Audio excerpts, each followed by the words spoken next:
Hey guys, welcome back to my YouTube channel. So as I hit 100k subs, I promised you guys to do another Q&A video because I got pretty good feedback for the previous one and many people requested a part 2. So let's just jump right into it. Okay, what do we got?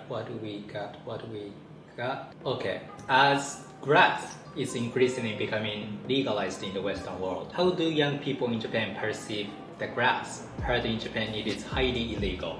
Okay, first of all, it is still a big no-no in Japan in general, even among young people. Like, if a celebrity is found to have used it, that is an instant cancellation, and they will be seen as hardcore drug abuser or something. Through media or school, you never get to learn about the good side or the good benefits.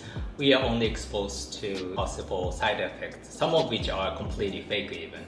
So for example, every year this band came to my school, and in there we had to watch this short film where a person's life gets completely destroyed by the use of grass, and it is in the same list with other pretty bad chemicals and stuff like that. And it's funny because Japan used to have a lot of natural growing grass and it was never a problem, but I think after World War II I heard America decided to ban it in Japan to export more alternative stuff like medicines and cigarettes and stuff like that. And also what's interesting is that it's okay to use it technically in Japan, but not okay to possess it. It doesn't really make sense, right? Like, how can you use it without possessing it? But yeah, I think this is completely my opinion. But although we don't have to be encouraged to use it necessarily, at least there could be more unbiased information out there, available for people to educate themselves on it with. So yeah.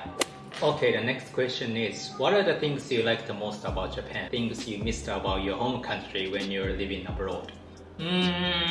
Customer service in general. I know I sound very biased as I am a Japanese, but you seriously cannot deny the fact that Japanese customer service is just great. Like, it's so great. We even have a saying that customers are God, and we live up to it. However, it sucks when you are on the side of customer service, right? There are always those, self-entitled people who take the saying literally and act as if they were God or something. But when you're a customer, it just feels so good, doesn't it? When you're treated like a VIP and not having to confront customer service all the time. So yeah, that's basically what I missed when I was in the States. No offense though. Okay, the next question is, how do Japanese students learn about Second World War, particularly in regards to China and Korea? Okay, I get this a lot on my YouTube comment, and you can look it up on YouTube, and there are so many videos about this, so I feel like I don't have to answer this in depth. But with that being said, what I can say is that we don't get educated on how terribly Japan invaded many other countries in the way the rest of the world does. And when it comes to World War II, we need to pay more attention to what happened in Nagasaki and Hiroshima. I get a lot of hateful comments from Korean and Chinese people, but it's okay. Like, they have every right to feel upset, and I do acknowledge I live under what my ancestors did, so I'm not trying to put my personal view into this, but I can say that I'm glad that I can speak English and have access to this kind of information, and how non-Japanese people feel about what Japan did during World War II. So yeah, because many Japanese people don't. So yeah. Okay, how can I ask for smaller portions at restaurants in Japan? I have GERD, G-E-R-D, acid reflux. 逆流性食道炎.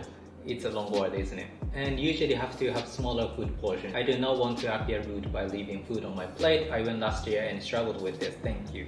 Okay, so I'm assuming you don't speak that much of Japanese. Okay, take a screenshot of this and show it to the waiter. They should help you out.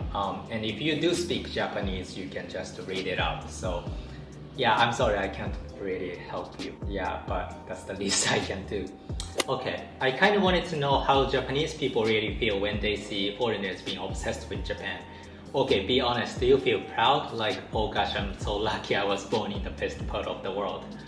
I mean, yes, I guess we do feel proud and lucky, but I wouldn't say Japan is the best part of the world, but there's this popular show called Why Did You Come to Japan? Or You Are Nanishi in Nippon, where they interview foreigners at the airport and stuff and show how much they love Japan. And this show is very, very popular in Japan only because we enjoy and love, seeing foreigners obsessed with Japanese culture and stuff. So yeah, and the only caveat is that you might get looked down if you're only obsessed with anime, and the only reason you come to Japan is because of anime. Otaku is not still as seen cool as you might think it is. It's just a term to describe a nerdy person who does nothing but watch anime. So yeah, but to answer your question, yes, we do feel proud and lucky that a lot of people outside of Japan love our home country. So yes. Okay, as a foreigner, I find it hard to befriend and deepen friendships with Japanese people.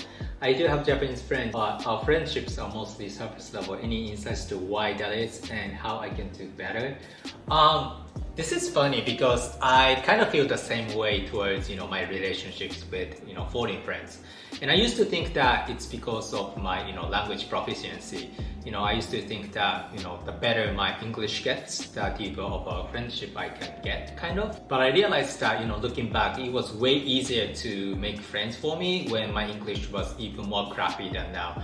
I suppose this attributes to the fact that I was more of my Japanese self, I would say, as opposed to being more aware of social norms in other countries. I wouldn't hold back to express my feelings and my personal view.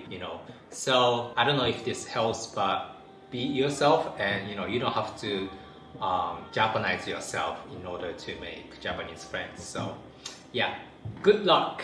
Okay, is it obvious and easy to tell that Japanese is not a person's first language when talking to them?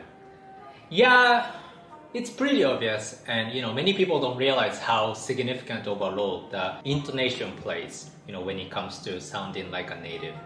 Like you can know the pronunciation of each sound in a sentence and completely fail at intonation at the same time.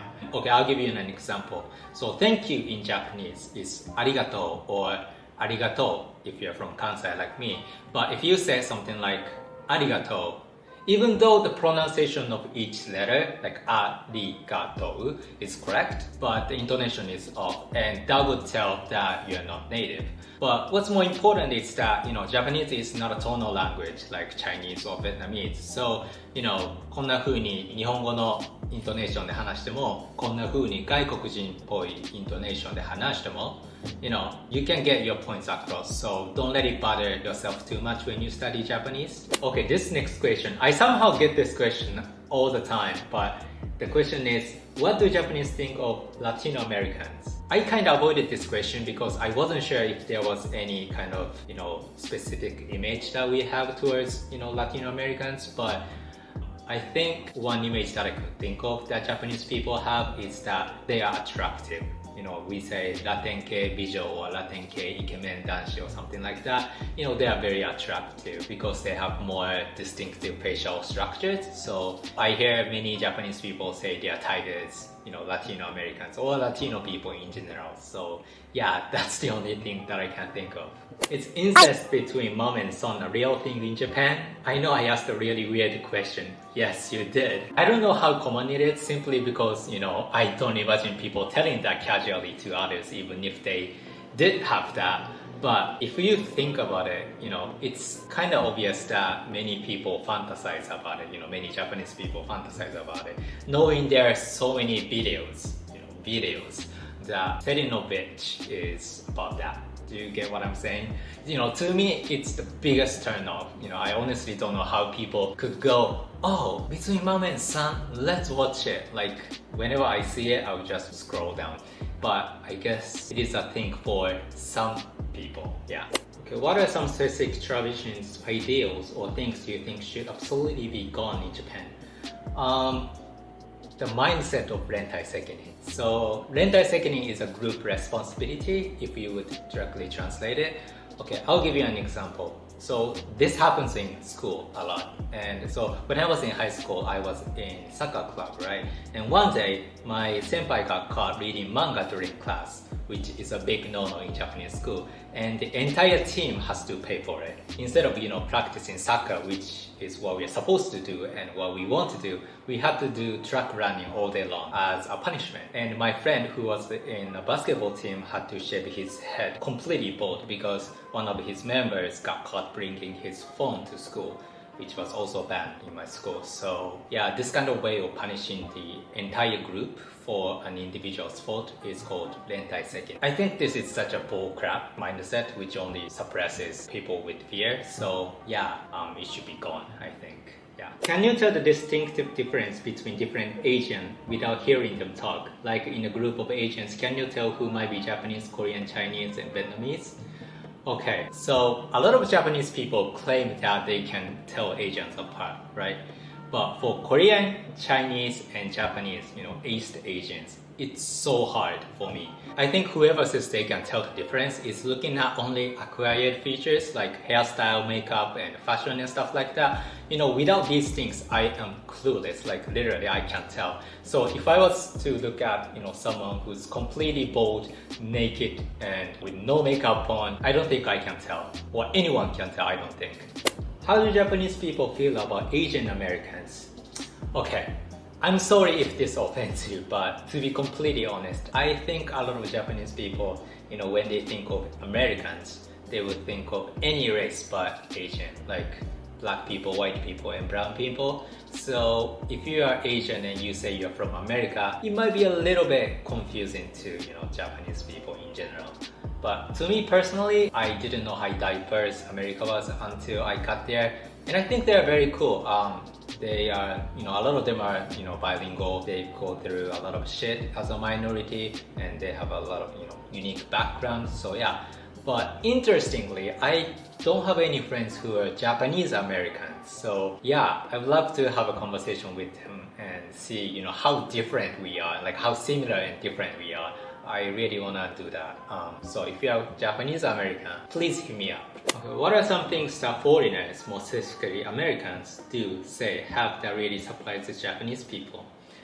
Okay, so I was really surprised to see many hairy people. It's funny because a lot of Westerners are always surprised by how Japanese people don't shave down there, but Japanese people are always surprised how Westerners don't shave the rest of their body. Like in Japan, girls usually shave their arms and legs and stuff like that. And also a lot of men get permanent hair removal on their face, arms, chest and legs and stuff like that because a lot of girls are not into hairy men and it doesn't look hygienic or something. So there are so many hair salons, like hair removal salons opening lately that are targeted only at men. So yeah, that's I think one of the big differences that we have. The next question is, a lot of Japanese people are afraid of foreigners with tattoos. How are tattoos viewed in general among young people? Okay, the thing is, if you're a foreigner, chances are your tattoos won't scare away Japanese people in general. We can distinguish Japanese tattoo and foreign tattoo. It's not like we recognize anybody with little butterfly in their body as a Yakuza member or something, right? But with that being said, some populations are still not in favor of, a little bit of ink in your body. And from a business perspective, you don't want to employ or hire somebody who could possibly shun away or scare away, some potential customers because you want more money. So, before I went to study abroad in the States, I went to this language school in Japan. And one of my teachers and the principal of the school had such bad blood because the teacher was constantly told to cover up his tattoo with long sleeves and stuff, even during the hot summer in Japan. But the thing is, none of us students cared. But some of the parents who actually paid the tuition might care. So yeah, if you're just traveling to Japan, it shouldn't be an issue. But if you're, let's say, planning to join a Japanese company, it could be a problem. So yeah, that's something you might want to keep in your mind if you're planning to come to Japan for a job. Yeah. Where did the Japanese people get the stereotype that Indian people only eat curry and naan? Honestly, I don't know. Like ever since I could remember, I had this stereotype that Indian people eat curry with naan every day. My best guess would be that there are so many Indian restaurants in Japan and they mainly serve curry and naan. So I don't know if the stereotype was originated by that, but it definitely does, perpetuate it. So yeah, Alright, so that's all I have for this video today, and thank you so much guys for watching my video till the end. And again, thank you so much guys for the 100k subs. Seriously, thank you. It's not enough to describe my gratitude for you guys. これからもよろしくお願いします。So yeah, I hope you guys are staying happy and healthy and all that, and I hope to see you guys in my next video. Alright, peace!